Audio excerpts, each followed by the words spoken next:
collaborative design practice for a better world. So we try to work different disciplines of designers. Rather than working in silos, we try to work together and try to come up with solutions that will improve life in the world. And the mission of the Institute itself is to foster that collaboration and to create really 21st century solutions that are globally valid by being locally appropriate. And so what do? We have a postgraduate education program. It lasts about 9 months.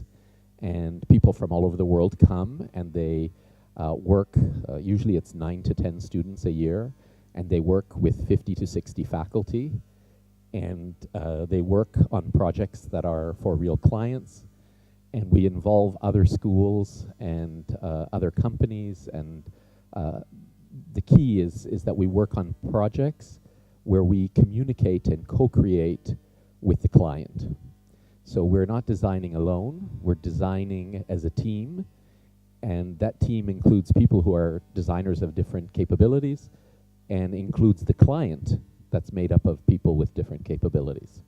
So it's a different way of learning because you're not studying 2 hours of structures and 2 hours of visual composition and 2 hours of history, design history. You're actually working through an authentic task and learning by doing.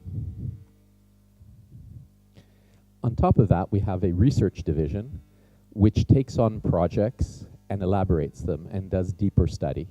And it's usually run by faculty with participation of students.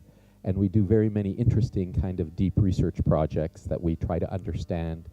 And the key characteristics is that they're applied research, so that they're leading to something in the world, as opposed to being, say, a primary research of scientific principles or something like that. What we're doing is applied design research.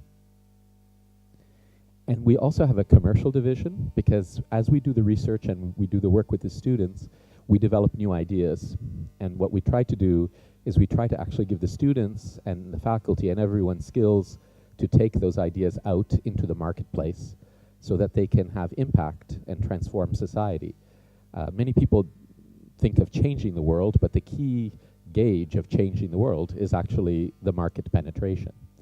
So we teach in a different way. We actually teach a lot of business skills, because the idea is to actually help things enter into the world and help better improvements, better designs make their way into the marketplace, which is a challenge.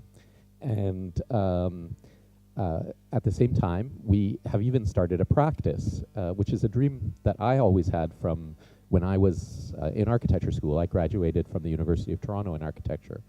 And one of the things that I always felt was we should have been practicing while we were in school so that we would have understood what it meant to practice, because really one of the problems with school right now is that you do a design, but you're really doing the design for yourself.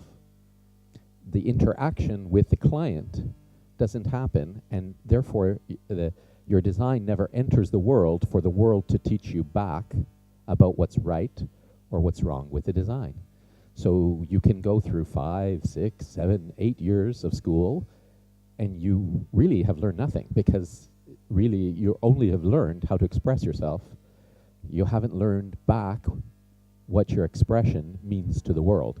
So we try to do that, and we have consulting projects and things that we do. We do them with students, teachers, and clients, and I will show you some of them. So our first project was Massive Change. It was extremely successful.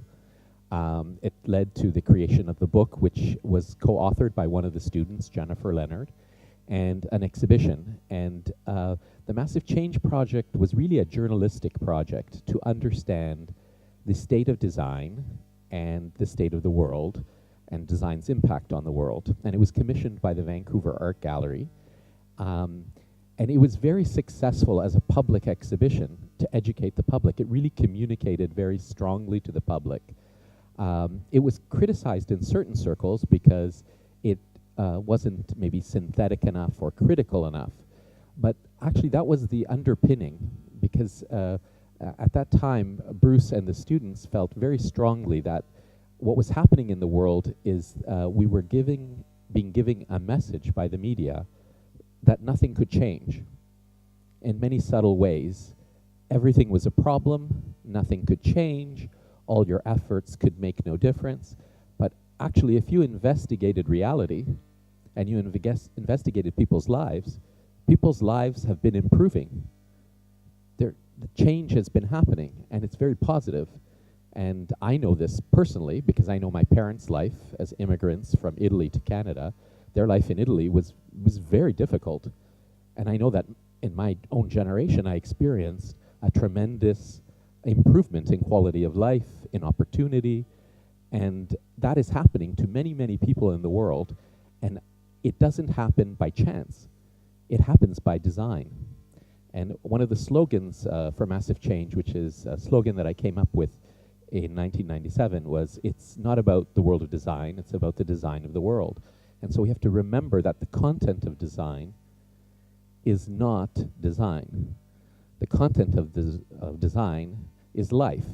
And I think this exhibition was really trying to tell people about that and try to make people understand that you can make a better world.